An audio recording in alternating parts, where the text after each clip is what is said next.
Boa tarde, pessoal. Hoje vamos falar sobre biocombustíveis. Os biocombustíveis são fontes de energia renováveis, obtidas através de biomassa de origem animal e vegetal.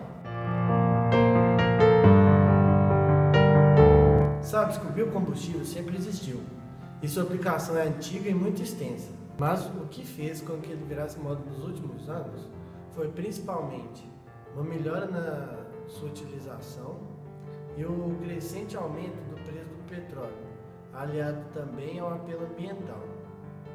Henry Ford, inventor do automóvel, e Rudolf Diesel, inventor do diesel, conceberam suas invenções visando a utilização de combustíveis derivados de fontes vegetais. Entretanto, a tecnologia da época tornava a utilização do petróleo muito mais fácil e barata do que qualquer outra fonte de energia. Desde o final do século XVIII, quando James Watt melhorou o motor a vapor que utilizava como combustível o carvão, as fontes renováveis de energia foram sendo deixadas de lado. Com a Revolução Industrial, a demanda pelo carvão aumentou ainda mais, declinando apenas com a descoberta do petróleo já no século XX. Foi nos anos 70 que o Clean Air Act, ato institucional do ar limpo nos Estados Unidos, preparou o terreno para discussão em torno de combustíveis que poluem menos, ao estabelecer padrões para aditivos de combustíveis automotivos. Mas só em 1973, com o embargo do petróleo, que se começou a discutir a utilização de outras fontes de energia. Em 1982, foi realizada a primeira Conferência Internacional sobre Óleos Vegetais em Dakota do Norte, nos Estados Unidos. E em 1992, a Agência de Petróleo Ambiental dos Estados Unidos aprovou o EPAC, Ato Institucional de Política Energética, fomentando o uso do biodiesel nas frotas do governo americano.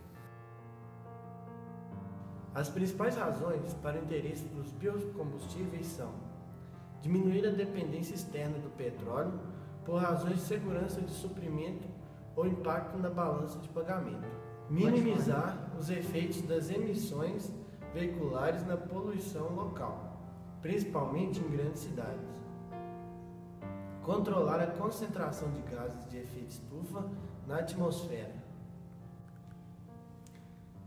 O etanol no Brasil. O etanol vem sendo usado como combustível no Brasil desde os anos 1920, mas foi somente com o advento do pró-álcool, em novembro de 1975, que seu papel ficou claramente definido a longo prazo, permitindo ao setor privado que investisse maciçamente no aumento em produção. Com o aumento de produção interna do petróleo e com a queda de seus preços internacionais, o governo perdeu o interesse pelo programa.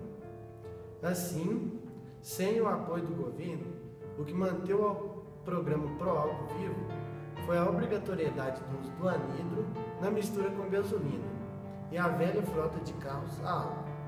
Felizmente, em 2002, começou uma nova elevação dos preços internacionais do petróleo e o consequente aumento do preço da gasolina, o que trouxe de volta o interesse do consumidor pelo carro a álcool. Vendo isso, as montadoras de veículos passaram a trabalhar no desenvolvimento do motor flexível ao combustível, que poderia operar com gasolina, etanol ou qualquer mistura desses dois combustíveis. Hoje podemos afirmar com muita convicção que a produção do etanol no Brasil está perfeitamente consolidada, podendo crescer ainda na substituição da gasolina, caso a estabilidade dos preços do petróleo continue. Agora vamos falar sobre o futuro dos biocombustíveis. A maior motivação para o uso de biocombustíveis é seu potencial de reduzir a emissão de gases de efeito estufa de uma forma sustentável.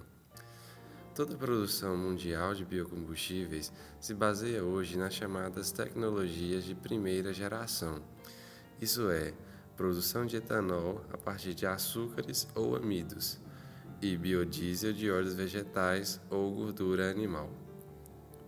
Estão em desenvolvimento várias tecnologias que utilizam outros materiais, como resíduos florestais, madeira de florestas plantadas, lixo urbano, que são mais baratas, mais abundantes e podem ser produzidos nas mais variadas condições de solo e clima.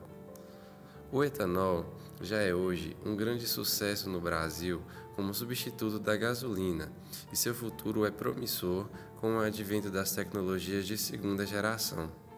O biodiesel ainda tem um árduo caminho pela frente com as tecnologias de primeira geração, e o futuro depende de outras matérias-primas para as tecnologias de segunda geração. Não devemos nos precipitar, mas podemos acreditar que será uma tecnologia muito importante no futuro da matriz energética mundial. Now the world don't move to the beat of just one drum.